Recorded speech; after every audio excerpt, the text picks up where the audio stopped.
बिस्मिल्लाहिर्रहमानिर्रहीम सल्लल्लाहु तआला अला हबीबिही मुहम्मदिन व आलिही वसल्लम। बेशक जो भी शख्स दुरूद पाक को मोहब्बत और अदब से पढ़ता है, उसके वजूद में कुदरती खुशबू रहती है और वो अपने इर्द गिर्द एक दिलफरेब खुशबू महसूस करता है, जो कि इस दुनिया की खुशबू से बिल्कुल मुख्तलिफ होती है। किसी अतर या परफ्यूम में ऐसी बात कहाँ जो इस खुशबू में होती है। सुभान अल्लाह। आखिर ये खुशबू क्यों महसूस होती है, इसका राज क्या है?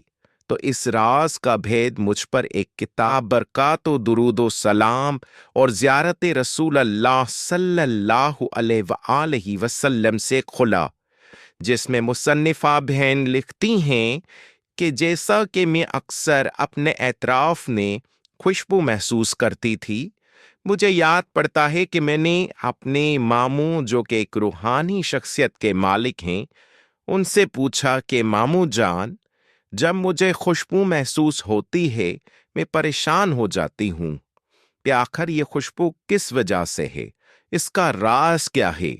मामू ने फ़कत कुछ लफ्ज़ों में एक बात कही जो दिल के समझने और दिमाग के मानने के लिए काफ़ी थी।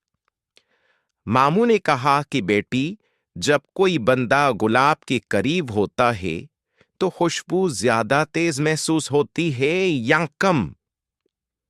मैंने कहा, मामू जान, ज्यादा तेज महसूस होती है।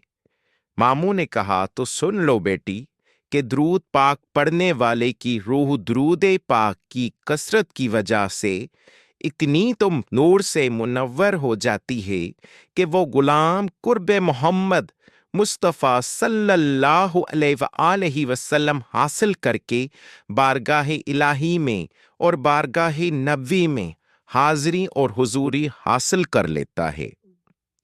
बेटी, खुशबू के करीब जाओगी तो खुशबू ही महसूस होगी, और खुशबू से दूर जाओगी तो कहाँ से खुशबू महसूस होगी। सुभान अल्लाह। जिनकी खुशबू से मदीने की गलियां बसी हैं, जिनकी खुशबू से मदीने की गलियां बसी हैं, उनके वजूद मुअत्तर पर लाखों सलाम। अल्लाह ताला हमें भी दुरूद पाक पढ़ने की तौफीक अता फरमाए। आमीन। तो आइए दुरूद और सलाम को अपनी जिंदगी का हिस्सा बनाएं और दुरूद और सलाम की खुशबू और बरकत हासिल करें। सुभान अल्लाह। हमारे साथ रहिएगा गुलाम रसूल चैनल पर। हम आपको दुरूद शरीफ और बरकत के बारे में मजीद मालूमात देंगी, तो आप गुलाम रसूल चैनल पर जुड़े रहें और कौन सा दुरूद पाक पढ़ते हैं कमेंट में ज़रूर बताइएगा। इंशाअल्लाह मिलते हैं जल्द। अल्लाह हाफिज। हमारे चैनल गुलाम रसूल को लाइक, शेयर और सब्सक्राइब करना ना भूलें। शुक्रिया।